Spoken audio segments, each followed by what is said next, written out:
औज़ुबिल्लाहिमिनश्शैतानिर्रजीम बिस्मिल्लाहिर्रहमानिर्रहीम। मेरा नाम है मोहम्मद अली और आप देख रहे हैं प्रोग्राम दो टोक। नाज़रीन, मामलात कराची के, सिंध के, पाकिस्तान के हर लिहाज से अवाम को मायूसी का सामना है। अवाम को घेर के मारा गया है अपोजिशन जमातों की जानिब से, हुकूमती अरकान की जानिब से, और मामलात दोबारा खराबी की तरफ ही दिखाई दे रहे हैं। सिंध के अंदर सियासत इतने छोटे मामलात के ऊपर होती है क्योंकि कराची भी सिंध का ही हिस्सा है। कराची के अंदर सियासत होती है गटर लाइनों के ऊपर, कराची में सियासत होती है पीने के साफ पानी के ऊपर, कराची में सियासत होती है कचरे के ऊपर, कराची में सियासत होती है तजावुजात के ऊपर। मतलब सियासत का दारोमदार शहर कायद के अंदर इस हद तक गिर चुका है कि उन चीजों के ऊपर भी सियासत हो रही है जो मामलात, जो चीजें जो हैं वो बैठ के खुशउस्लूबी से हल की जा सकती हैं, लेकिन उनको तूल दी जाती है, उनको बढ़ा दिया जाता है। जैसा कि आईजी सिंध के मामले पर अब भी डेडलॉक बरकरार है। मामलात क्या हैं? क्राइम बढ़ता जा रहा है, आईजी सिंध का मसला हल नहीं होता। मुसलसल ज्यादतियों के वाकयात बढ़ते जा रहे हैं, आईजी सिंध का मसला हल नहीं होता। केसेस मुसलसल निकल के सामने आ रहे हैं, आईजी सिंध का मसला हल नहीं होता। क्यों? क्योंकि वजीर आला सिंध साहब इमरान खान की बात नहीं सुनते, और इमरान खान साहब की तो बात ही छोड़ दें क्योंकि वो वजीर आला के साथ बैठना तक पसंद नहीं करते। वजीर आला सिंध ने मामलात को देखते हुए, सिंध के मामलात को देखते हुए सारा मामला गवर्नर सिंध इमरान इस्माइल साहब के सामने रखा था, लेकिन गवर्नर सिंध इमरान इस्माइल साहब ने जो सिफारिशात अपनी हुकूमत के सामने पेश की उस पर ऑपोजिशन और खासकर जो इत्तेहादी जमातें सिंध में मौजूद हैं विफाक की, उन्होंने एतराजात उठा दिए और किंगरी हाउस में होने वाली मीटिंग के बाद मुश्ताक मेहर साहब के नाम के ऊपर जो इत्तेफाक हुआ था उससे भी रवानगी इख्तियार की गई। लेकिन आज सबसे अहम तरीन चीज जो सामने आई वो ये है कि कलमदान चेंज किए गए हैं। वजीर तालीम का कलमदान दिया गया है सईद गनी साहब को, और जनाब मोहतरम नासिर हुसैन शाह साहब जो कि सिंध हुकूमत की आंख का तारा हैं, उनको एक और अहम मिनिस्ट्री से नवाजा गया है और वो है वजारत इत्तलात की मिनिस्ट्री। क्यों ये वजूहात पेश आ रही हैं? क्यों कलमदान बार बार चेंज हो रहे हैं? वजीर आला सिंध साहब जो हैं वो सूबे की खिदमत को छोड़कर मामलात देख रहे हैं सियासत की नजर से, मामलात देख रहे हैं सिंध में वोट बैंक बचाया कैसे जा सकता है। आज पाकिस्तान पीपल्स पार्टी जो कि MQM के गुण गा रही है, कल तक MQM के लिए ही और पाकिस्तान पीपल्स पार्टी के लिए ही ये दोनों जमातें नाकाबिले कबूल तस्वुर की जा रही थी। पाकिस्तान पीपल्स पार्टी वाले कहते हैं कि नालायक हुकूमत को छोड़कर MQM पाकिस्तान को हमारा साथ देना चाहिए। कराची के मसाइल के हल के लिए MQM पाकिस्तान वाले कहते हैं कि कराची के मसाइल हल करना सूबाई हुकूमत की जिम्मेदारी है और वो जिम्मेदारी सूबाई हुकूमत की जानिब से पूरी नहीं की जा रही, जिसका खमियाजा आज पूरे मुल्क को 70% टैक्स देने वाले शहर को भुगतना पड़ता है, उसकी आवाम को भुगतना पड़ता है। विफाकी हुकूमत की बात कर ली जाए तो मईशत अच्छी सिमत में नहीं है। लोग बोलते हैं कि नहीं जी इस्तेहकाम आ रहा है, 90 स्टेट एजेंसीज बंद हो चुकी हैं, तामीरात का शोबा बदहाली का शिकार है, एजुकेशन वाले परेशान घूम रहे हैं, फैक्ट्रीज मालिकान ने अपनी चाबियां उठा उठा के गवर्नर्स के सामने फेंकना शुरू कर दी हैं। तो कौन से मईशत के इस्तेहकाम के दावे जनाब मोहतरम अब्दुल हफीज शेख साहब की जानिब से की जा रहे हैं? अगर इसको मईशत का इस्तेहकाम कहते हैं तो फिर वाकई माजी के लोग ज्यादा सही थे बनिस्बत आज की मईशत के। आज मईशत बदहाली की जानिब है, बेरोजगारी बढ़ती जा रही है, लोग खुदकुशियां कर रहे हैं, लेकिन जिस जानिब भेजा जाता है, क्योंकि वजीर आजम मेरे प्यारे प्राइम मिनिस्टर इमरान अहमद खान न्याजी साहब कहते हैं कि कब्र में सुकून मौजूद है।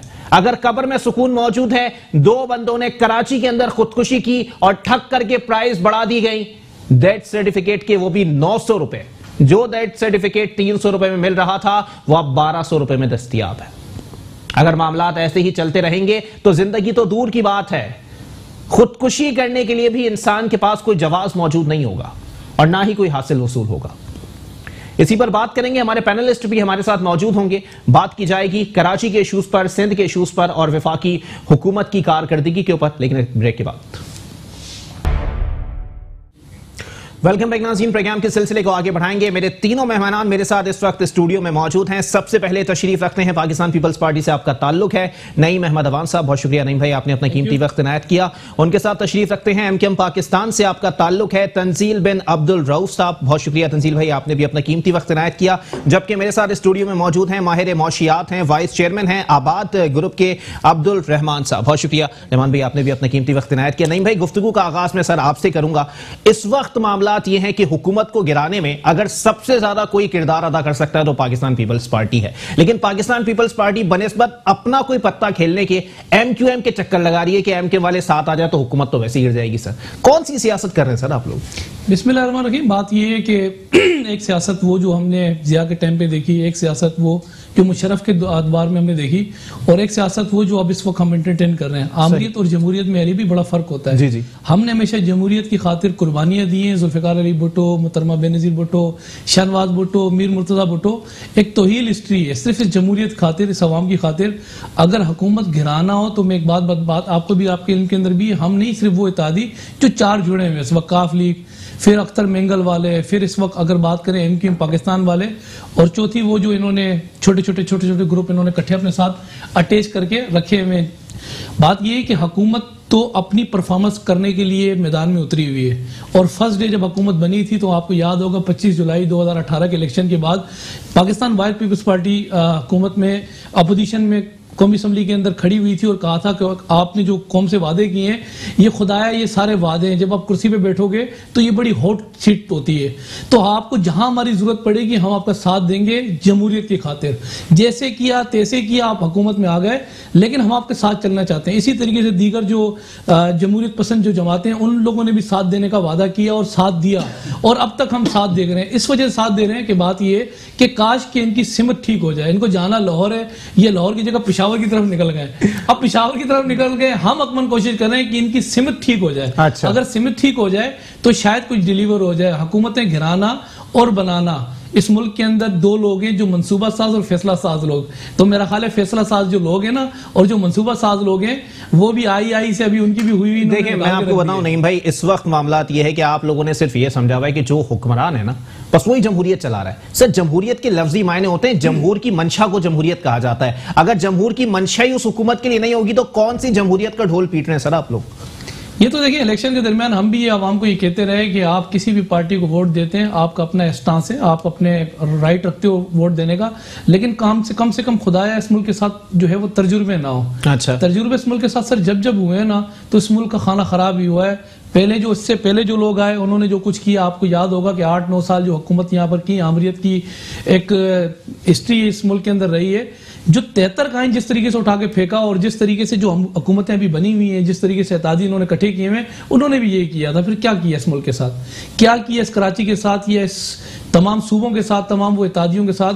फिर अभी जो जिस तरीके से हुकूमत बना के इनको दे दी गई, हम नहीं कह रहे। बहरहाल ये कि अब तो बाहर निकलो ना तो कह दे इमरान खान को कौन लाया था, तो आपको बता देगा कौन लेकर आया था। ठीक है, आगे बढ़ जाते हैं। एमकेएम पाकिस्तान से हमारे साथ तंजील बिन अब्दुल रऊफ साहब मौजूद हैं, इत्तेहादी सबसे बड़े इस वक्त हुकूमत के, और मामलात ये हैं कि एक बार फिर वजारत के हवाले से वही बंदर बांट का सिलसिला जारी है सर, कि जब तक अमीनुल हक साहब को मिनिस्ट्री नहीं दे दी जाती तब तक आप लोग हुकूमत में वापसी नहीं आने वाले। हमारे जराए कुछ ऐसे ही बताते हैं और कुछ आपके नाकदीन की जानिब से भी यही बातें सामने आती हैं। सर जरा बता दें सर, 14 नकात कायदे आजम ने दिए थे, 13 नकात खालिद मकबूल सिद्दीकी साहब दे चुके हैं, पूरा एक भी नहीं होना।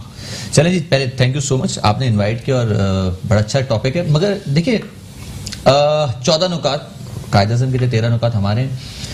हम अगर उन नुकात पे काम नहीं हो रहा तो हमने क्या किया उसके रिएक्शन में? अब उसके रिएक्शन में दो काम कर सकते थे, या तो हम हुकूमत गिराते थे, जैसे पीपल्स पार्टी की ने अभी आपके सामने बात की, हुकूमत गिराते, फिर क्या होगा, व्हाट्स नेक्स्ट? इसका कोई सोल्यूशन नहीं है ना। बात यह है कि देखिए अब एक चीज आई है, एक गवर्नमेंट बैठे, एक सेटअप बैठी है, इस बात को भी मानते हैं जी जमहूरियत आई है, जमहूर चल रही है, आप चलाएं, उसको सपोर्ट करें, रादर देन दिस कि जी आप हमारे साथ आके मिल जाएं। और इस तरह की जो पेशकशें की जाती हैं वो बड़ी अनप्रैक्टिकल है, यानी कि हम उसको कोई सीरियस नहीं लेते, बहुत अनप्रोफेशनल बातें। इंपॉर्टेंट ये कि जी आप ये बात करें अमीनुल हक भाई को वजारत दे दी जाए या उनको दे दी जाए, ये तमाम कयास आराइयां हैं जो आप भी सुन रहे हैं, आप बातें करते, ऐसी कोई भी स्टांस, अगर ये स्टांस होता तो ये स्टांस पहले भी हो सकता था, ये स्टांस बाद में। अच्छा बात ये है स्टांस तो रहा ना। देखिए खालिद मकबूल सिद्दीकी साहब बारहा एक बात बोल चुके हैं कि देखें 2 मिनिस्ट्रीज की बातें हुई थी और ये फारूक नसीम साहब हमारे कोटे से मिनिस्टर नहीं बने, ये खुद भी इस बात को एक्सेप्ट करते हैं। मांगा गया, बिल्कुल ऐसे ही हमने दे दी, ठीक है, जो मांगा गया वो हो गया। अगर ऐसा होता तो अच्छा मुझे एक बात बताएं, अगर हम मिनिस्ट्री मांग रहे हैं थोड़ी देर के लिए सोच रहे हैं वो दे देते हैं तो क्या हम वापस जा रहे हैं? नहीं, हमने एक बात कही है कि जो हमारे नुकात वो दे ही नहीं रहे ना सर, नहीं दे रहे, सोचना तो बहुत दूर की बात है आपके लिए। नहीं मैं आपको बता रहा हूं, हमारा स्टांस सिंपल सा है कि जिन पॉइंट्स पे आपने एग्रीड किया है उसका क्या हुआ। अच्छा, हमारे वो पॉइंट्स जिन पर आपने बैठ के एक एग्रीमेंट साइन किया, एक एमओयू बनाया गया, मेमोरेंडम ऑफ अंडरस्टैंडिंग बनाया गया, उस मुआहदे का क्या, उस एग्रीमेंट का क्या हुआ, हम तो एक इस स्टांस पर आए। देखिए हमारा स्टांस समझिए बात को, हम चाह रहे हैं कि गवर्नमेंट चले, काम इन्हीं से करवाना है, यही लोग हैं जो काम करना पड़ेगा इन्हें, क्योंकि ये नहीं करेंगे तो क्या होता, समझिएगा बात। इससे पहले के जो 2 अदवार थे हुकूमत के, नून लीग के, पीपल्स पार्टी के, अगर इतने अच्छे हालात होते तो क्या ये आते? अच्छा। अगर ये परफॉर्म कर जाते तो फिर क्या नवाज शरीफ आते? नवाज शरीफ वाले परफॉर्म कर जाते तो क्या ये आते? तो फिर तो आवाम तो इन्हीं को वोट देती ना। बात ये कि इन्होंने परफॉर्म नहीं किया, आज ये यहां बैठ के बोलते हैं कि जी वो आ गए, ये हो गया, वो क्यों है? वजह क्या बनी? क्योंकि आपने परफॉर्म नहीं किया। अगर आप परफॉर्म करते तो फिर फिर आप करंट डेफिसिट में नहीं जाती आपकी इकोनॉमी, ये पहली दफा ऐसा हुआ। अगर आप परफॉर्म करते तो फिर आपकी इकोनॉमी के इतने बुरे हालात नहीं होते। मैं ये मानता हूं कि जी इनकी भी ना कम अकली है ना अहली है, मानते हैं जी, ठीक है, नहीं आता। तो ऐसे कम अकल ना है लोगों के हाथ मजबूत करने में एमकेएम पाकिस्तान जैसे पढ़े लिखे लोगों की जमात आ गया। जी, 3 सूबों में तो आए, सुबह सिंध के अंदर जो लोग हैं उनको आने नहीं दिया। अच्छा, आई वालों को एक बात थोड़ा क्लियर कर दूं। सेकंड बात ये रही कि मैं एक बात इनको क्लियर करना चाहता हूं कि 3 जे एक्सप्रेस पीपल्स पार्टी सिंध के अंदर इलेक्ट होकर आई, अगर काम नहीं करते, डिलीवर नहीं करते तो कतई तौर पर यहाँ नहीं आते। दूसरी बात ये रही, अच्छा मसला पता है क्या मसला, ये कि इन्होंने इस्तीफे की तो बात की है, मैं आपसे एक अर्ज करूं, कितना अच्छा होता इस्तीफा देते जब गैस जब बड़ा था ना सर, हम पीपल्स पार्टी रोडों के ऊपर थी, प्रेस क्लब पे, सूबाई असेंबली के अंदर, और अपोजिशन जहां हमारी मौजूद है, हमने वहां अपना एहतजाज रिकॉर्ड कराया। कितना अच्छा होता, पेट्रोल बढ़ा, ये इस्तीफा देते, कितना अच्छा। एक नौजवान ने खुदकुशी की, ये कह के मैं स्वेटर बच्चों को नहीं दिला सका, बिल्कुल ऐसे ही है तंजीम भाई, जरा बता दें, पैकेज नहीं मिला, इस्तीफा देते, हमें जो है वो उसमें इस्तीफा, मैं आता हूं, वाले भी बता दे सर मामलात क्या है, खाली तशवीश का इजहार करके कोई कुछ नहीं बिगाड़ सकता। देखिए खाली तशवीश का इजहार नहीं, बात जी देखिए, अगर ये सारी चीजें होती तो फिर आज कराची का ये हाल तो नहीं होता ना। आज हम तो कराची की बात कर रहे हैं, कराची के मुंतखब नुमाइंदे, कराची की एक बड़ी जमात है बिल्कुल पाकिस्तान, हमने तो सारी के सारी वो बात की कि जी जो नुकात आपने और हमारे दरमियान में एक एग्रीड हुए, उसके ऊपर काम कब शुरू होगा, उसके ऊपर ट्रेन आगे ही नहीं बढ़ी। अच्छा, जब हम तमाम वादे दरवादे फिर आगे वफा नहीं हो रहा कोई वादा। अच्छा, हमारी देखिए कैलकुलेशन कर लेना, 5 साल की कैलकुलेशन कर लें, 6 महीने में कोई एक वादा भी पूरा हो जाए ना तो 5 साल के टर्नओवर में आपके 13 महीने मैं ये कह रहा हूँ बात, वो तो हमें कराची पैकेज भी हमारे आपने मेयर को इख्तियार नहीं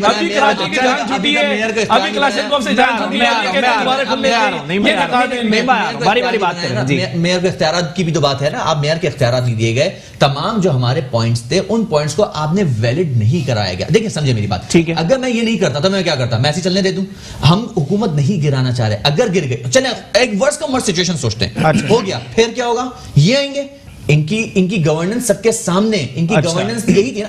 आज ये जिसको अब्दुल हफीज शेख को जिसको बुरा भला ये कह रहे हैं, तो भाई लाए भी तो सबसे पहले यही थे ना। अच्छा, ठीक है, तो फिर उस वक्त क्यों इतना अच्छा था जब ये लेकर आ गए थे? अच्छा, जब ये इतने बुरे थे तो फिर उसको हटाया क्यों? देखिए बात ये है कि इन्होंने भी उन्हीं टेक्नोक्रेट्स के साथ कहीं ना कहीं काम किया, इन्होंने भी वही काम किया। चले ठीक है, अब्दुल रहमान साहब मेरे साथ माहिर मौशियत मौजूद हैं। रहमान भाई सर बता दें सर, इस वक्त मामलात ऐसे हैं कि मईशत बदहाल है, लोग बेरोजगार हैं, खुदकुशियां हो रही हैं, महंगाई बहुत ज्यादा बढ़ गई है। सर यही तो टाइम है कराची के अंदर पैसा लगाने का। अगर रीढ़ की हड्डी को सही नहीं करेंगे सर तो डेफिनेटली बंदा अपने पैरों पे खड़ा नहीं हो सकता। देखिए दोनों फाजिल दोस्त मेरे यहाँ मौजूद हैं और इनका ताल्लुक बहरहाल मुख्तलिफ जमातों से ज़रूर है, बिल्कुल, लेकिन हम तीनों इसी मिट्टी से पैदा हैं, इसी में पले बढ़े हैं, इसी में मरेंगे और इसी में दफन हो जाएंगे। तो हमारे सबके, मुझे भी शामिल कर लीजिएगा, चारों। तो बुनियादी तौर पर हमारे स्टांस, हमारा अंदाज, हमारा बात करने का मामला डिफरेंट हो सकता है, लेकिन हमारा इंटरेस्ट सबका एक है, बिल्कुल, क्योंकि हमें इसी मिट्टी में दफन होना है। और ये जब अगर कराची जो कि हब है पाकिस्तान में मईशत का, अगर ये तरक्की नहीं करता तो पूरे पाकिस्तान को, ट्रेन को चलाना मुश्किल है। बिल्कुल ऐसे ही। अब मामला कुछ यूँ है कि देखिए, अगर इल्ज़ाम तराशी की बात आए तो मैं आपसे ये अर्ज़ करूँ कि एक MQM को एक सरासी देर के लिए इसको हमसे इक्वेशन से अलग कर देते हैं, इसलिए कि MQM was never in a position to form government in federation. Okay, they were not. Okay, तो या तो सबसे ज्यादा टाइम पीपल्स पार्टी ने हुकूमत की या फिर PMLN ने की। तो MQM के मौरद वजूद में आने से पहले अगर आपको याद हो तो Karachi was owned by Jamaat Islami. ठीक है, जमात इस्लामी का जो तरीक़ेकार था काम करने का, सियासत का, वो ये था कि पंजाब से हुकूमत बनती थी और कराची से टूटती थी। तो कराची के लोग रोडों पे आते थे, कराची के लोग मारे जाते थे और हुकूमत टूट जाती थी। MQM ने आने के बाद वो चेंज किया और MQM ने हर हुकूमत का हिस्सा बनने की कोशिश की। ठीक है, मेरे दोस्त यहाँ बैठे हैं, मुझसे उम्र में भी कम है, लेकिन बहरहाल इनका एक्सपीरियंस मुझसे ज़्यादा है पॉलिटिक्स में। मेरा कोई पॉलिटिक्स का एक्सपीरियंस नहीं है, लेकिन मेरा सवाल इनसे ये है कि इतनी बार ये पीपल्स पार्टी की हुकूमत रही या PMLN की हुकूमत रही, ये सबके इत्यादी रहे, सही, इनको किसने क्या दिया? एक सवाल तो मैं ये पूछना। बिल्कुल ऐसा ही है। तो अगर आज ये शिकायत की जाए कि इमरान खान कुछ नहीं दे रहे या PTI कुछ नहीं दे रही, तो सवाल ये है कि भाई पीपल्स पार्टी ने कभी कुछ दिया? ठीक है, और आज अगर ये पीपल्स पार्टी के अलाई हैं तो मेरे सामने बैठ के, आपके सामने बैठ के ये इकरार कर रहे हैं कि भाई हमने 13 नुकात दिया था, बकौल आपके 13 नुकात अगर 6 महीने में एक पूरा हुआ तो शायद 5 साल में हो जाए। बिल्कुल ऐसे ही। अब ये 5 साल किसने देखे हैं? फिर दोनों ये दावा कर रहे हैं कि हुकूमत हम गिरा सकते हैं। ठीक है, और फिर साथ में ये भी कह रहे हैं II और DII, मुझे नहीं पता क्या मतलब है उसका, लेकिन क्या ये दोनों इस पोजीशन में कि हुकूमत गिरा सकते हैं? और क्या अगर ये इस पोजीशन में होते तो हुकूमत गिराते नहीं? सवाल ये अटेम्प्ट सबने किए, आज भी अटेम्प्ट्स जारी है, नाकामियां हो रही हैं। सुन लीजिए ना, तो आज आप ये कहना चाह रहे हैं? आज की जो तकरीर है वज़ीर आला साहब की, जी, आज की तकरीर वज़ीर आला साहब की, उसके अल्फाज पे गौर कीजिए। उन्होंने फरमाया जिसने खड्डा खोदा, जिसने हमारे लिए कब्र खोदी, उस कब्र में वो खुद गिर गया। अच्छा, तो इसका मतलब मैं क्या निकालूं सलीस उर्दू में? इसका मतलब तो ये है कि वफाकी गवर्नमेंट्स और सूबा सिंध की गवर्नमेंट के दरमियान जो चपकलिश चली आ रही है वो सब वाकिफ हैं उससे, कि इनके दरमियान अंडरस्टैंडिंग नहीं है। बिल्कुल ऐसा ही है, एक रस्साकशी की कैफियत है। ऐसा ही। तो आज उन्होंने, उनको कहीं से कोई थपकी मिली तो उन्होंने भी आज बरमला ये कह दिया कि साहब खड्डा हमारे लिए खोद रहे थे, कब्र हमारे लिए खोदी थी, आज गिर गए हैं खुद उसमें। अच्छा, तो बुनियादी तौर पर मसला ये देखिए, apart from party politics, apart from national politics, apart from everything, पूरी दुनिया में एक निज़ाम राइज है। उस निज़ाम को हमें लेकर चलना पड़ेगा कि मैं, आप और मैंने जैसे पहले बात जिससे इब्तिदा की कि हम 4 आदमी यहाँ बैठे हैं, आप मुख्तलिफ शोबे से ताल्लुक़ रखते हैं, मुख्तलिफ पार्टियों से ताल्लुक़ रखते हैं या किसी पार्टी से ताल्लुक़ नहीं रखते। ठीक है, हमें ये तय करना पड़ेगा ये सूबा हमारा है और हमें इस सूबे के हक़ के लिए ऐसे मुट्ठी बनना पड़ेगा वफाक के सामने। हम जब तक ऐसा नहीं करेंगे ना ये अकेले कुछ हासिल कर पाएंगे, ना ये अकेले कुछ हासिल कर पाएंगे। चलें ठीक है। नईम अहमद अवान साहब, एक पॉइंट जो मुझे अब्दुल रहमान साहब का बहुत अच्छा लगा, उन्होंने कहा कि देखें पोजीशन देखनी पड़ेगी सियासी जमातों की। MQM की पोजीशन क्या है, पीपल्स पार्टी की क्या है, PMLN की क्या है, ऑपोजिशन जमातों के अंदर क्या कोई इतना तप्पड़ रखता है, क्या कोई इतने मामलात रखता है, क्या कोई इतना दम रखता है कि वो हुकूमत गिरा दे? और अगर रखता है तो वो हुकूमत गिरा चुका होता, ना कोई अरस्तू है ना कोई सुकरात है। देखिए, मैंने अभी आपको थोड़ी देर पहले भी एक बात कही कि हुकूमत गिराना हो, हुकूमत गिराने के बाद यहाँ 2 चीज़ें हैं हमारे पास, इसके बाद ऑप्शन क्या है देखना। ये है कि अगर तो देखें, एक बात मैंने अभी आपके सामने, अगर आप मैं कहूँ रोड पे निकल जाए, पूछें इमरान खान साहब कैसे आए, तो पता लग जाएगा कैसे आएगा। वो ताकतें इस वक्त नज़र लगा के बैठी हैं कि इमरान खान साहब हिलें और वो ताकतें आके फिर काबिज हो जाएं कुछ टाइम, और कुछ टाइम के लिए जब वो आती हैं तो बड़ा सारा टाइम अपने निकाल के चली जाती हैं। मैंने कहा ना, हम जमहूरियत की बात करते हैं और जमहूरियत के ऊपर बात ये है कि हमने तौहील एक दास्तान है हमारी। हम अभी भी कोशिश कर रहे हैं कि एक बात ये है कि किसी तरीके से कोई ना कोई कुछ चीज़ें ये डिलीवर करके चले जाएं, कुछ ना कुछ दे के चले जाएं आवाम को। हमसे, इनसे, हुकूमत से आने वाले टाइम पे ये नहीं पूछा जाएगा कि इनकी परफॉर्मेंस क्या गई साहब का हुकूमत की, लोग इनसे पूछेंगे कि नहीं भाई देखें, मैं रोकूंगा यहाँ पे मामला क्या देखें, आप कह रहे हैं ना कि जी ऐसे निकल के चले जाएं, वो कुव्वतें बैठी हुई हैं, वो आने के लिए तैयार हैं। सर मामलात ऐसे हैं कि अगर आप आवाम से जाके पूछे ना, आवाम की मंशा क्या है, आवाम चाहते हैं पेट्रोल कम हो, आवाम चाहते हैं गैस कम हो, आवाम चाहते हैं महंगाई खत्म हो, आवाम चाहते हैं रोजगार मिले। कोई एक चीज भी अगर जमहूरियत ने दी हो ना सर, तो बिल्कुल सलाम है आप लोगों को, वरना सर आप लोगों ने बेवकूफी बनाया फिर आवाम को। देखें, हुकूमत में देखें 2 चीजें हैं, या तो बात ये है कि अपोजिशन और हुकूमत, इस वक्त तो बात ये है कि हुकूमत जो इस वक्त अपना स्टांस पेश कर रही है, लगता ऐसे रहा है कि अपोजिशन भी वही कर रही है, हुकूमत भी वही कर रही है। देखो हम तो जब हम यहाँ पर इलेक्ट होकर आए ना, इस वक्त अपोजिशन में जहां जहां मौजूद है, हम डेस्क पे खड़े होते हैं ना, हम एहतजाजन बात ये डेस्क बजा सकते हैं।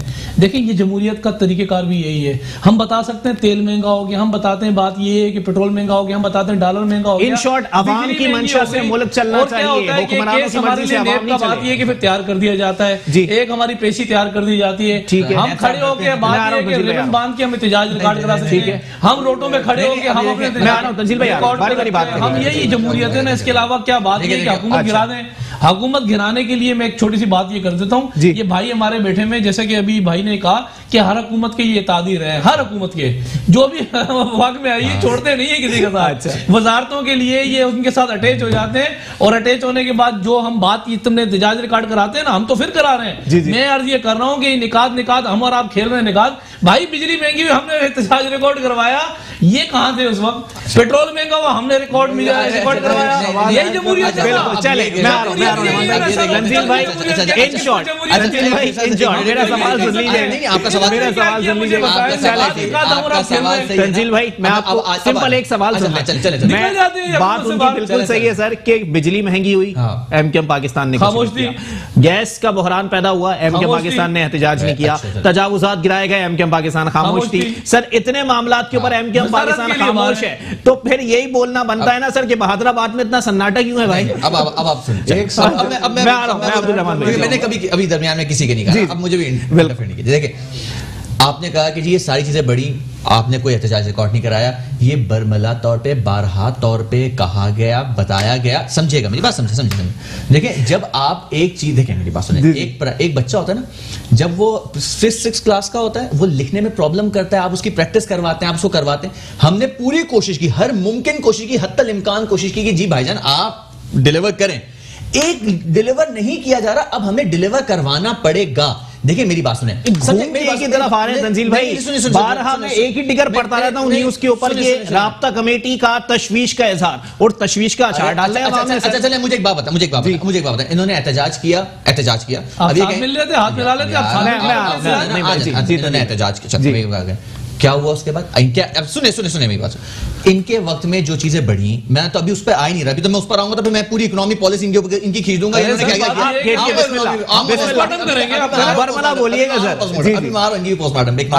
अभी इनकी भी इकोनॉमिक पॉलिसी लाते हैं ना, जब इनके वक्त में अब्दुल हफीज शेख थे। प्रॉब्लम ये है भाई कि देखिए आपके पास क्या हल है, क्या सोल्यूशन क्या है? अब मुझे ये कहा गया कि जी आप हर मौके पे उनका साथ दिया, पार्ट बने। अगर साथ नहीं देते, पार्ट नहीं बनते, तो क्या फिर हम पे ही इल्जाम लगाया जाता कि जी ये जमहूरियत नहीं चाहते, ये जमहूरियत नहीं पसंद करते? देखिए मेरी बात, परवेज मुशर्रफ साहब का दौर था, इनको शायद बहुत बुरा लगता है क्योंकि ये बाहर बैठे हुए थे। अच्छा, मगर आवाम से पूछे तो उनके लिए बहुत अच्छा था कि खुशहाली बढ़ी थी। जीडीपी ग्रोथ रेट जो है वो 2.3% से बढ़ के 13% तक गई। इन्फ्लेशन हुआ 12 महीने में आपके लोग थे, सुने। अच्छा अब आप सुन लेना, अब आप सुने, ठीक है। इन्फ्लेशन रेट कहां था? सब्स्टिट्यूट ऑफ प्रोडक्ट्स पैदा की गई, इन्होंने आज तक कभी जिंदगी में नहीं किया। ये जो सो कॉल्ड अपने आप को लिबरल कहते थे, ये लिबरल नहीं रहे। इंपॉर्टेंट क्या थी, इन्होंने ना इकोनॉमी के ऊपर कभी फोकस किया, ना इन्होंने कल्चर के ऊपर फोकस किया। ये सिर्फ कल्चर यहीं तक रहे। देखिए कल्चर पूरे पाकिस्तान की बात है, सोसाइटी पूरे पाकिस्तान की, ना इन्होंने सोसाइटी के नॉर्म्स एंड वैल्यूज की कदर की। इंपॉर्टेंट क्या है, जब आप माशरा तश्कील देते हैं ना, जब माशरा तश्कील हो रहा होता है तो ऑटोमेटिकली इकोनॉमिक ड्राइवर्स ओपन होते हैं, इकोनॉमी खुलती है। इन्होंने कुछ भी नहीं किया। अब तो मैं ये बात ही नहीं कर रहा, मैं भी आ रहा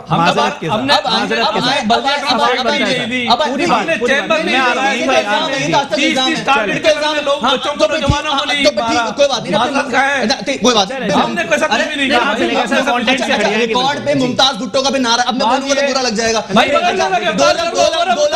अच्छा अरे तो फिर ढाका या फिर ढाका जॉन्ग ये बिल्कुल कॉन्टेंट से है। आप ही के लोग थे जिन्होंने सही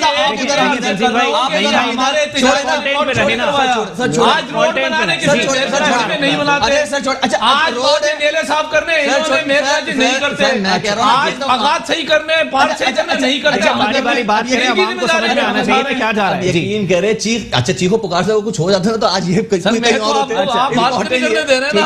अरे बात नहीं थी भाई, भाई तो मेरी थी। अच्छा सर देखिए मेरी बात सुने, इंपॉर्टेंट क्या है कि इन्होंने डिलीवर नहीं किया, अगर डिलीवर करते तो आज ये दिन नहीं आता। सवाल यहाँ पर ये बनता है, मुशर्रफ साहब के फौरन बाद इक्तिदार पे बराजमान होने वाली शख्सियत और जमात का नाम बता। पीपल्स पार्टी, पीपल्स पार्टी, ठीक है। दिया 4 मिनिस्ट्रीज आपको विभाग में मिली, 6 मिनिस्ट्रीज सूबे में मिली। सर खुदा का यार भरोसा करके देखा ना, आज ये कहते हैं वापस आ जाओ, किस बात पे पर है? एक वादा तो इन्होंने पूरा नहीं किया यार, वादा तो वफा नहीं। अच्छा मेरी बात सुनो, वादा तो आवाम के, इसका मतलब ये कि नहीं मानते इन्होंने वादा वफा नहीं किया, इसका मतलब ये मान नहीं इन्होंने वादा। अब्दुल रहमान साहब अब आपकी बारी है सर, जरा बता दें सर कौन से वादे वफा करने के लिए। लेकिन मेरी दरख्वास्त है आप लोगों से, पॉलिटिकल वर्कर नहीं हो तो नहीं इन्होंने वादे वफा आप ऐसी गुफ्तगू कर रहे हैं, इन्होंने चले आप पहले पानी पी लें, मुझे एक ब्रेक के लिए कहा जा रहा है, ब्रेक के बाद मैं वापस आऊंगा और अब्दुल रहमान साहब से जवाब लेंगे किसके वादे, कौन से वादे, अगर आपसी वादे पूरे नहीं हो रहे तो आवाम से किए गए वादे कैसे पूरे होंगे, इस पे बात होगी। एक ब्रेक के बाद प्रोग्राम को यहीं से कंटिन्यू करेंगे। वेलकम बैक नाज़रीन, प्रोग्राम के सिलसिले को आगे बढ़ाएंगे। मोहर मुआशियात हमारे साथ अब्दुल रहमान साहब मौजूद हैं। रहमान भाई सर क्लियर कर दें सर जी, किसके वादे, कौन सी कस्में, कौन से दावे, कौन सी दावतें, मुझे तो समझ में ही नहीं आता सर। हजरत बात यह है कि देखिए हमारे दोस्त अभी काफ़ी ज़ोर और शोर के साथ जो बात बड़े मुदल्लिल अंदाज में कह रहे थे कि साहब रोड पे निकल जाइए तो पता चल जाएगा कौन लाया कौन नहीं लाया, IIDIPI। जी मेरा एक सवाल है जी, आप सबसे सवाल है कि यार अगर मैं रोड पे निकल जाऊं तो क्या लोग ये नहीं कहेंगे कि नवाज शरीफ साहब ने वाकई करप्शन की थी? क्या मैं रोड पे निकल जाऊं तो ये नहीं होगा कि सूबे सिंध के अंदर एक पैरेलल सिस्टम चल रहा है जिसको हर महीने मुख्तलिफ डिपार्टमेंट से पैसे इकट्ठा होकर जाते हैं? क्या ये बात सच्ची नहीं है कि हर आदमी, हर कारोबार से मुंसलिक आदमी ये बात जानता है? लेकिन जब आप कोर्ट ऑफ लॉ में जाते हैं तो वहां पे सबूत और उनकी बुनियाद के प्रोसिक्यूशन स्ट्रांग नहीं होती, दोनों फारिग होते हैं और फारिग होकर पाकिस्तान से बिल्कुल ऐसे जाते हैं, बिल्कुल या पाकिस्तान के अंदर रहते हुए ही कोई डील, कोई दो राय नहीं। देखिए दो बातें मैं आपको बिल्कुल साफ बता दूं, जब मैंने ये कहा कि भाई हुकूमत गिराने की पोजीशन में होते तो हुकूमत गिरा देते हैं, तो उस वक्त मेरा ये मतलब नहीं था कि इनकी ताकत कम है, इनकी ताकत कम है। मैंने सिर्फ ये कहा कि इनके पास वो पीठ पे हाथ नहीं है जो पीठ पे हाथ हुकूमत के ऊपर है। जब इन पे था तो इन्होंने हुकूमतें गिराई भी हैं, अच्छा, और इन्होंने हुकूमतें बनाई भी हैं, ठीक है। ये आप मैं सब जानते हैं कि कहाँ से हुकूमत बनती है, क्यों हुकूमत बनती है, कैसे हुकूमत बनती है, लेकिन इसका पार्ट ये सब रहे हैं और सब रहेंगे। ये तो सिर्फ ये है कि परेशानी की बात सिर्फ उस वक्त आ जाती है कि जब हुकूमत मेरे पास नहीं है तो दूसरे के पास क्यों। लेकिन अब पिछले काफ़ी अरसे से एक बात ये शुरू हो गई है, कुछ लोगों ने रियलाइज़ भी करना शुरू किया कि भाई कम से कम जो हमारी जमहूरी हुकूमत है सो कॉल्ड, उसको भी 5 साल पूरे करने का मौका दिया जाए ताकि दूसरे को भी बारी पूरी मिले। ठीक है ना, सिवाय इसके कोई तब्दीली मैंने और नहीं देखी जब से मैं पैदा हुआ हूँ और आज तक मुझे देखा। सही। जहाँ तक इकोनॉमी का ताल्लुक है तो देखिए मैं एक बात सुनिए, अगर कोई ये समझता है कि जो इकोनॉमिक सिचुएशन आज है, इस इकोनॉमिक सिचुएशन के अंदर ये पिछले 11-12 महीने बन गई है तो नहायत गलतफहमी का शिकार है। वजह यह है कि इससे पहले हमने बहुत सारी चीज़ों में पर्दे डाल रखे थे, सब्सिडाइज की हुई थी चीज़ें, हम पब्लिक को पिक्चर कुछ और दिखा रहे थे, एक्चुअल पिक्चर कुछ और थी। ठीक है, जब वो पर्दा हटा तो हालात बिल्कुल वाज़े हो गए। हम ब्रेक में मैं आपसे डिस्कस कर रहा था कि देखिए जब आप किसी भी फाइनेंशियल इंस्टीट्यूशन से पैसे लेते हैं, मदद लेते हैं, तो आपके ऊपर अपनी टर्म्स डिक्टेट करते हैं। ठीक है, आज हफीज शेख साहब को लाने वाले ये थे, पीपल्स पार्टी लाने वाली थी पाकिस्तान में। अच्छा, ठीक है, बाकर साहब को लाया गया। हम वो मुल्क हैं, पाकिस्तान वाहिद इस दुनिया में, इस कुर्रे अर्ज पे वाहिद मुल्क है जहाँ पे इम्पोर्टेड वज़ीर आज़म भी आता है। हमारे पास मोइन शेख साहब इम्पोर्ट हो गया है, हमारे पास शौकत अली साहब इम्पोर्ट हो गया है, उनके शनाख्ती कार्ड भी ओवरनाइट बन जाते हैं, जिनका कोई स्टेक नहीं है, वो तमाम लोग आके यहाँ हुकूमतें करते रहे। उनको तो टास्क ही यही दिया गया था। पाकिस्तान में जो पैसे हैं पाकिस्तान से उसको कैसे बाहर से आउट किया जाए।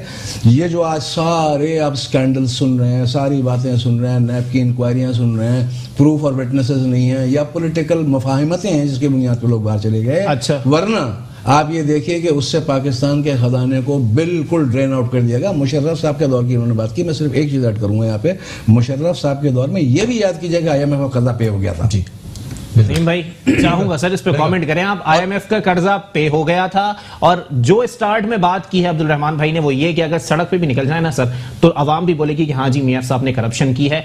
और पीपल्स पार्टी के हवाले से कहा जाता है कि 27% अफसरशाही का, 3% मिनिस्टर का। कितनी सदाकत है सर?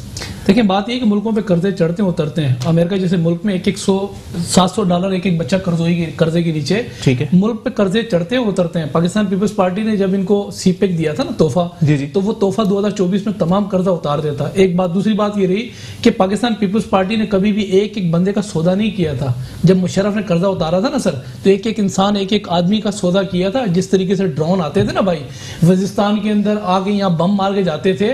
कराची में, पाकिस्तान के अंदर मैं बताऊं, हमारी ISI इतनी नहीं थी, ब्लैक वाटर थी, माजरत के साथ। अब अगर बात ये कर रहे हैं तो मैं बात ऑन द रिकॉर्ड में बहुत सारी बात आपकी नॉलेज में डाल देता हूँ। ये चीजें भी हमें तोहफे में मिली गई थी। अच्छा। और जो हालात, अगर मैं बात करूं, किलकल बल्तिस्तान के अंदर उतार के ना शिया कम्युनिटी को कमीज उठा के मार दिया जाता था, ये पूछ के कि आप शिया हो या सुन्नी हो। सर वो मुशर्रफ साहब का दौर नहीं था। सर आप सानिया चिल्लास की बात कर रहे हैं, वो पीपल्स पार्टी का दौर, उसी दौर की बात कर रहा हूं कि जब इस मुल्क के अंदर बात ये है कि इस कराची को, जब यहाँ डेली 40-20-30 लाशें यहाँ कराची से उठा करती थी ना, मैं वही दौर की बात कर रहा हूँ। अच्छा। जिनको अपना इत्यादी बनाया था और कहा कि जो मर्जी करना है 12 मई में निकल जाओ, डेड बाड़ियां गिरा दो। और बात ये है कि ताकत का मुजाहरा किया कि इसको कहते हैं ताकत। अच्छा। ये परवेज मुशर्रफ था। दूसरी बात ये रही भाई कि बात हो रही है बाहर माशियात की, क्योंकि बात की कि माहिर माशियात भी है। और इस वक्त बात ये जो अभी बात हो रही थी सारी सिस्टम के ऊपर, इस वक्त बात ये भाईजान कि माहिर माशियात अगर हमने इनको दिया था या इनको अगर कुछ चीज इनके हैंड ओवर की थी और अब इस वक्त वो परफॉर्मेंस नहीं दे पा रही है, तो रिट का है हुकूमत की, इस वक्त रिट का है। अगर मैं बात करूं, डॉक्टर फिरदौस अवान पाकिस्तान पीपल्स पार्टी ने ठुड्डे मार के बाहर निकाला था, उसको निकाल दिया था। उसने करप्शन की थी, आपके इनके अंदर होगी। जब PTI की हुकूमत आई तो दूध का दूल्हा बनाया और अपने पास वो लेके गए और उनको लाके आगे लाके खड़ा कर दिया के साथ एक जमात में चलती आ रही थी, नून काफ, सारे दूध के दूल्हे आ गए। और ये बात कर रहे थे, बात ये है कि वजीर आज़म इंपोर्ट एक्सपोर्ट होकर है, जो इंपोर्ट एक्सपोर्ट होकर आते रहे ना मुल्क के अंदर, तो मैं एक बात बताऊं, वो आमरीत की पैदावार थे सारे। वो आमरीत की पैदावार के अंदर डॉलर भी वो ऐसे ले लेके आते रहे और यहाँ सौदे भी इस मुल्क के होते रहे। ठीक है। हमने तो भाईजान बात ये है कि जब बात की डिलीवर की ना, तो हमने जब हुकूमत सर हमने संभाली थी ना, माजरत के साथ 73 का आइन पिछले 50 साल पीछे उठा के फेंक दिया था मुशर्रफ ने। हमें 3 साल लग गए थे 73 के आइन को बहाल करने के अंदर। सर, अब जो हमें हालात दे दिए गए थे ना भाईजान, तो उन हालात को सिक्योर और ठीक करने के अंदर, चीजों को मेंटेन करने में बड़ा सारा वक्त मिला, बड़ी सारी चीजें हमें मिली। फिर मैंने कहा कि हमने सीपेक इस पाकिस्तान को तोहफा पाकिस्तान पीपल्स पार्टी के देश में मिला है। जितना लोन चढ़ा है ना, इनका गिफ्ट है। मैं आपको उस गिफ्ट की बात बताता हूं। बिल्कुल, सीपेक सारा लोन कर्जा भी उतार लेते हैं। तंजीम भाई, अब मैं एक मिनट में से छोटी बात बताऊं, जब इन्होंने पूरी तमहीद खींची, मैं आपको बताता हूं। मेरे साथ बड़े हमारे सीनियर हजरत बैठे, ये बात है 2008 की। अब आप, और डॉक्टर इशरत हुसैन की बुक में लिखा हुआ है, ठीक है जी। अब मैं आपको हवाले के साथ बात कर रहा हूं, ठीक है। ये वो हजरत थे जिनके पास एक उस वक्त सिर्फ एक छोटी सी शायद कोई किस्त रहती, जो कोई करंट अफेयर्स मुझे जो याद पड़ रहा है, वो पे करना था इनके पास उस वक्त। अगर ये करना क्या था, कुछ भी नहीं करते, उसके 2 तरीकेकार, तो उन्होंने लिखा है अपने पास, या तो ये उस जो पेमेंट स्केड्यूल थी उसको रीस्केड्यूल कर देते, क्योंकि ये हुकूमत में आए थे। इन्होंने क्या किया उस वक्त, जो टेक्सटाइल यार्न थे इन्होंने एज इट इज उठा के बांग्लादेश को बेचे। अगर आप उसके हर एक जगह पे अपनी वैल्यू एडिशन करके उसको फिनिश गुड बनाते, अच्छा। आप यकीन करें, क्योंकि उस वक्त आपके पास कपास की एक बड़ी मिकदार में आपके पास एक खेत थी। ये वो लोग थे जिन्होंने उठा के उस वक्त बांग्लादेश को सेल किया, पैसे वहां से लिए और आपने फेडरल में आप भी बैठे थे, सुन ले, अरे बुक में लिखा उस वक्त भी लिखा गया, सारी बातें मौजूद है यार, छोड़े इकोनॉमिक्स पे मैं बताया, ये वहां हुई। उसके बाद से आपके पास कभी भी कपास की वो फसल नहीं, क्योंकि ये वही दौर था जब पानी आ रहा था तो तमाम वडेरों ने अपने अपने खेतों को बचाने के लिए आबादी को छोड़ दिए। सबसे बड़ी जमात अब आ जाए भी थे, MPS भी थे, हुकूमत में 4 मैंने सबको बताया। वजीर अब आ जाए मेरी बात पर। 4 वजीर आपके मौजूद थे उस वक्त विफाक के अंदर। सर इस बात के ऊपर भी कि इन्होंने ये कर दिया, इन्होंने ये कर दिया, आप हुकूमत से अलहदगी का ऐलान कर दें। हुकूमत से जी रहमान भाई कुछ कहना चाहिए यार्न एक्सपोर्ट के हवाले से। देखिए, चूंकि मैं टेक्सटाइल सेक्टर में रहा हूं, जैसे मैं आपसे अर्ज करूं कि हम इतने बदकिस्मत लोग हैं। मैं इसमें किसी एक पार्टी को उसका जिम्मेदार नहीं ठहराता।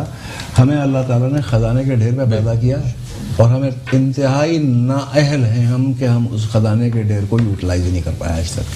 आप लोगों को शायद इल्म में हो कि पाकिस्तान 20 सिंगल और 20 सिंगल से ऊपर के जो काउंट्स हैं उन काउंट में बेहतरीन यान पैदा होता है पाकिस्तान में, और ये हमारी खुसूसियत नहीं, अल्लाह ने हमें खुसूसियत दी, हमारी कपास इतनी बेहतरीन है। एक साल तो अच्छा, अनफॉर्चुनेटली आपको पता है कि पाकिस्तान में एक कॉन्सेप्ट बिल्कुल क्लियर है कि शुगर मिल्स, सीमेंट की मिलें और टेक्सटाइल मिल्स, इसमें मादूद चंद कारोबारी अफराद के, बाकी तमाम जो है वो पॉलिटिशियंस के पास हैं। ठीक है। अच्छा, पॉलिटिशियंस के पास नहीं थी तो फिर धौंस धांधली से लिखवा ली गई, लेकिन अब बहरहाल पॉलिटिशियंस के पास एक साल ऐसा भी था पाकिस्तान में कि सारा हमारा रॉ मटेरियल एक्सपोर्ट कर दिया गया, और हम चूंकि मैं उस वक्त अमेरिका एक्सपोर्ट करता था, हमें सेंट्रल एशिया से 3rd grade cotton Pakistan import करके फिर माल बना के भेजना पड़ा। तंजील भाई, एक सेकंड मेरी अर्ज सुनिए। जब एक बात बिल्कुल जहन में रखिएगा, आप सब लोगों को आने वाला वक्त आप लोगों का है, फ्यूचर आपका है, आपने एक बात को समझ, देखिए एक चीज याद रखें, इंसान का उससे बड़ा खुद दुश्मन कोई नहीं हो सकता जिसको ये इदराक ही ना हो कि उसके पास क्या है और क्या चीज को कैसे इस्तेमाल करना है। चलें ठीक है, तंजील भाई कंटिन्यू सर। सर अब आप मुझे बताएं, कराची की बात करते हैं, कराची की पैकेज। मैं कह रहा हूं कल मेरे साहब की बड़ी अच्छी सी प्रेस कॉन्फ्रेंस थी, इनके चीफ मिनिस्टर साहब ने कहा कि जी अपने बिजली के बिल भी अदा नहीं करते। हम कहते ठीक है जी, जो इदारे आपने हमसे लिए हमें वापस कर दे, हम उसको रन करते। पहले तो जब दौर था हमारी लोकल गवर्नमेंट थी, हमारा लोकल मिनिस्टर बैठे हुए थे, हमारे लोकल गवर्नमेंट के मिनिस्टर हमारे थे, प्लानिंग एंड डेवलपमेंट के चेयरमैन हमारे थे, वजीर दाखिला हमारे थे। तब भी तो आपकी बल्दियात चलती थी, इसी वजह से चलती थी क्योंकि डिपार्टमेंट्स बाइख्तियार थे। इन्होंने किया ये, अब सुन, इन्होंने 18 अमेंडमेंट में आके किया ये कि इन्होंने तमाम इख्तियारात ले लिए। आप उसमें ये जरूर कह सकते हैं कि जी जब ये इख्तियारात ले रहे थे या सब कुछ सेल्फ हो रहा था, तो वहां पे जो वादे, जो ये कहते हैं ना कि आप हमारे साथ आ जाए, जी वादे वफा नहीं हुए, लिटरली बता रहा हूं, वादे वफा नहीं हुए। आप 18 अमेंडमेंट पे आके बार बार उस वक्त मरकज पर आके आप तो वादे करके चले जाते थे कि जी हम आपके साथ हैं, हम ये करेंगे, हम ये करेंगे, हम ये करेंगे, हमारी कोर कमेटी बैठी, सब कुछ अच्छा है। वो वादे वफा नहीं किए। जो आज ये कह रहे हैं, किस मुंह पर, किस फेस पर हम उन वादों को सोचें। बात सुने, कराची में आज अगर ऐसा है, एमकेएम का यौम तासीस बताइएगा पूरा, एमकेएम का यौम तासीस पूरा बताएंगे सन के साथ। एक मिनट सुनो, ओजीडी लेते हैं ना, समझे? नहीं मेरा सवाल नहीं, एमकेएम का पूरा आप बता दें, 1986 में बनी है, 85 में बनी है, मुझे कंफर्म नहीं। 86 में बनी है। 86 से लेकर सन 2008 तक सर आप लोगों ने सियासत में क्या पेला है सर, कि आप लोगों को पता ही नहीं था कि जो हुक्मरान आ रहे हैं वो वादे करके मुकर जाएंगे? देखिए बात ये, देखिए बात सुने, सुने। अब देखिए, हम तो हर दफा हमारे पास क्या होता, अगर हम नहीं करते तो क्या करते? अच्छा, देखिए या तो मैं भरोसा कर लूं या मैं ना करूं, कोई थर्ड नहीं है, या तो अंधेरा है या उजाला है, दरमियान की कोई जगह नहीं है। सही है। मैं तो हर दफा भरोसा करने की कोशिश कर रहा हूं ना, कि मैं आपसे भरोसा कर रहा हूं, मैं आ रहा हूं। जब आप मेरे भरोसे को बार बार ठेस पहुंचाएंगे तो मेरे पास और क्या हल रहेगा? मैंने तो पूरी कोशिश की। अली का कॉल है, मोमिन एक बार से 2 बार नहीं दसा जाता। मैं एक बात आपको बाहर बैठ जाना चाहिए। अगर हम बाहर बैठते, सुने, मैं बाहर बैठ जाते, बाहर बैठते, बहुत अच्छी बात है। उसके बाद होता क्या, देखिए आप ऑप्शंस को सामने रखें ना, आपके पास कोई अलग से ऑप्शन, कस्टमाइज ऑप्शन नहीं आ रहा। मैं अपनी मर्जी से कोई डिश नहीं बना सकता। ठीक है। मेरे पास उन्हीं डिश में से, जो प्लेटर में से डिश रखी है ना, मुझे उन्हीं में से चूज करना है। मेरे पास कोई अलग से डिश नहीं आ रही है। ठीक है। मेरे पास अगर ऑप्शन ए कारआमद साबित नहीं हो रहा, ऑप्शन बी कारआमद साबित, तो भाई मैं सी पे तो मुझे तो आना ही है ना हर हाल में। इसीलिए मैं, देखिए मेरी बात सुने, मैं खुद ये कह रहा हूं, मैं पीएस 103 का कैंडिडेट था। हम खुद आज ये कहते हैं, शायद हमारा जो मैंडेट था, जो हम लोग कराची का मैंडेट था, मगर हमने कराची की खुशहाली के लिए, मुल्क को बनाने के लिए, सर वहां पे सियासी एथिक्स थे, तभी तो आज मुल्क को चलाने के लिए मुल्क के इनके साथ बैठे कोशिश कर रहे हैं। ठीक है, देखिए नहीं है। जी सर, देखिए बात पता है कि ये बात कर रहे थे, हमसे इख्तियारात छीन लिए गए, जी जी, हमसे महकमे ले लिए गए। बात ये कि 18वीं तरमीम में भी बात कर लेता हूं सर। 18वीं तरमीम जब हमने की थी ना, तो इनका वोट हमें पड़ा था 18वीं तरमीम में। ये भी चाहते हैं 18वीं तरमीम सिर्फ सूबा सिंध के लिए नहीं की गई थी, ठीक है, चारों सूबों के लिए की गई थी। आपके भी ये नॉलेज के अंदर है ना ये बात। अब ये भूल रहे हैं कि 18वीं तरमीम में इनका वोट नहीं चला। ये नहीं चाहते थे आपकी यहाँ पे डिपार्टमेंट नहीं थे, वो 2013 में वही आ गया। ये भी कह रहे ना, हमसे ले लिए गए, हमसे दारे ले लिए गए। भाईजान बात ये कि 25 जुलाई 2018 से पहले ना सर, इस कराची में जो वोट पड़ते थे ना, आपके बिल के अंदर होगा, कलाशनकोव दिखा के लोगों को कहते थे वोट पड़ गए। तो इस दफा तो बात ये कि इस दफा तो ऐसा हुआ, इनसे पूछो कि कराची वालों ने इनको वोट तो फिर 3 दिन अली भाई आ गए। बारी बात करें, फिर भी इनको मेयर कराची के पास मौजूद है। अब सुने सर, अब ये बात है कि यहाँ पे लैक ऑफ एजुकेशन में थोड़ी सी नॉलेज, सॉरी एजुकेशन नहीं कहूंगा, लैक ऑफ नॉलेज की बात है। 18वीं तरमीम, सुने मेरे भाई, सुन ले, हौसला रखे ना थोड़ा सा। 18वीं तरमीम से डिपार्टमेंट की बात नहीं कर रहा, जो 2013 के आपने एसएलयू बनाया जिसपे हमने हल्फ लिया, लोकल गवर्नमेंट के लोगों ने हल्फ लिया, उससे पहले तमाम के तमाम इख्तियारात एक एक करके जब कमिश्नर निजाम चल रहा था, ये तमाम इख्तियारात वापस लिए सिंध गवर्नमेंट के पास गए। भाईजान ये आप सुने अब पहले का भी 18वीं तरमीम थी, इसका मतलब इन्हीं की बात नहीं है कि ऊपर नेगेटिव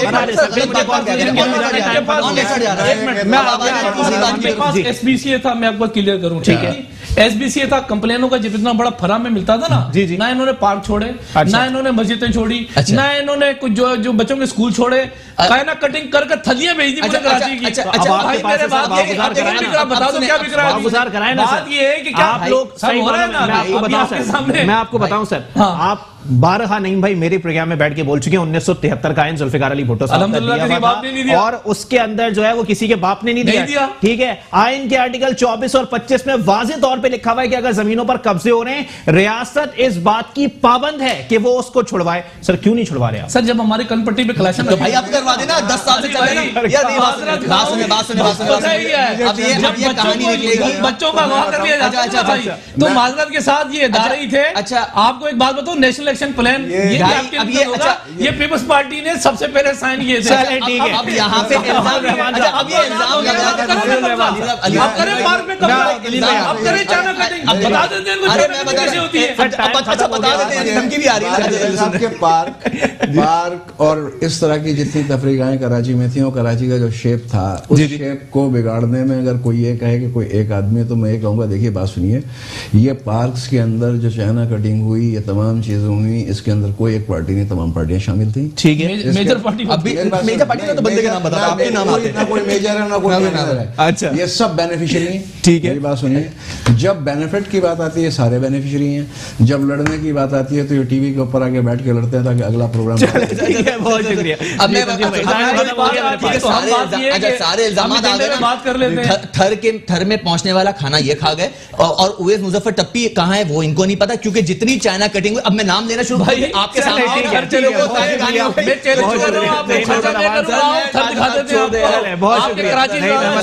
पाकिस्तान पीपल्स पार्टी से मेरे साथ मौजूद थे तंजील बिन अब्दुल रऊफ साहब, एमकेएम पाकिस्तान से मेरे साथ मौजूद थे माहिर मौशियात अब्दुल रहमान साहब मेरे साथ मौजूद थे। आप तीनों मेहमानान का बहुत बहुत शुक्रिया। मामलात वहीं आ जाएंगे। अब्दुल रहमान साहब की बात ये बहुत अच्छी है कि प्रोग्राम में बैठ के लड़ना बहुत आसान होता है, लेकिन अगर बेनिफिशियरी की बात की जाए तो तमाम जमातें और तमाम सियासी जमातों के रहनुमा इसी बहती गंगा में हाथ धो के, बल्कि नहा धो के निकले हुए हैं, जिससे आवाम का खून चूसा जाता है, जिससे आवाम का गोश्त नोचा जाता है। इसी के साथ अपने मेजबान मोहम्मद अली को दीजिए इजाजत। अल्लाह हाफिज।